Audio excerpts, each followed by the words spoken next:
మీన రాశి వారికి ఈ వారం చాలా అనుకూలంగానే ఉంది. అయితే ఖర్చుల విషయంలో చాలా వరకు జాగ్రత్త వహించాలి. వ్యయాధిపతి లాభాధిపతి శని జన్మరాశిలో ఉన్నారు. వీరికి ఏలినాటి శని నడుస్తుంది. ఏలినాటి శని జన్మరాశిలో అంత అనుకూలంగా లేదు. బంధువులతోటి విభేదాలు వచ్చే అవకాశం లేకపోలేదు. ఏదైనా మాట్లాడేప్పుడు ఆచితూచి వ్యవహరించాలి. వ్యాపార పరంగా కూడా రూపాయికి 4 రూపాయలు ఖర్చు ఉంటుంది. లాభస్థానం బాగున్నా వ్యయం కూడా అలాగే ఉంది. రూపాయికి 10 రూపాయలు ఖర్చు అవుతుంది.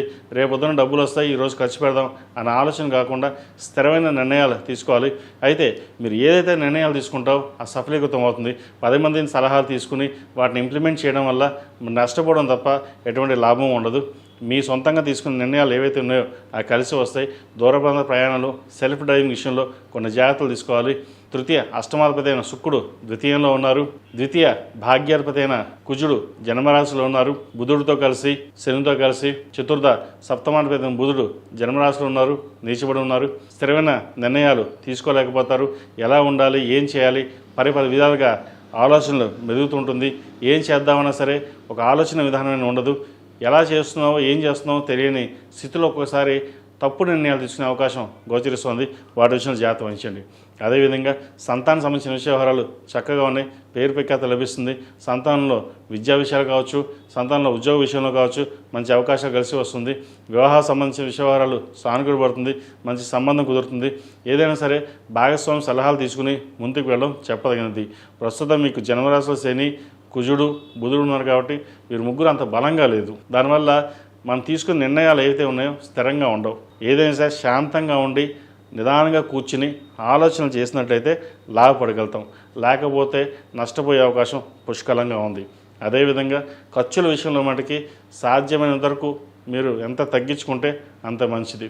ఆర్భాటాలకి దూరంగా ఉండడం, అదేవిధంగా ఎంత ఆర్భాటాలు దూరంగా ఉన్నా సరే మన ఖర్చు తగ్గిద్దామన్నా సరే మన చుట్టాలు కావచ్చు, లేదా వ్యాపారం కావచ్చు, ఉద్యోగంలో కావచ్చు, ఏదో విధంగా సరే ఖర్చు మటుకి ఎక్కువ ఉండే అవకాశం చక్కగా గోచరిస్తుంది.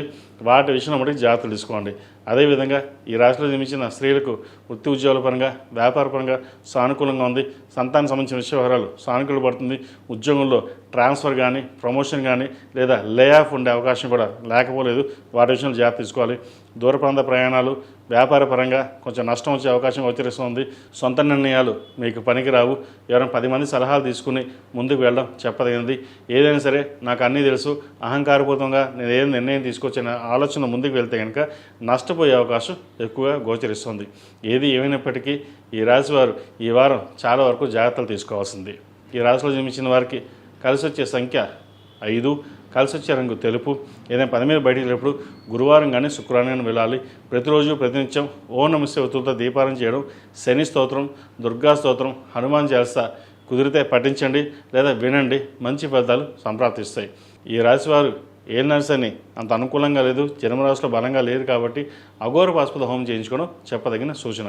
ఈ పూజస్టోర్.in పసుపు కుంకుమ నుంచి దేవతా విగ్రహాల దాకా అన్ని రకాల పూజలు, వ్రతాలు, గృహప్రవేశం, హోమాది శుభకార్యాలకు కావాల్సిన పూజా సామాగ్రి అంతా ఒక్కొక్క క్లిక్ తోనే మీ ఇంటి వద్దనే పొందండి. ఈ పూజస్టోర్.in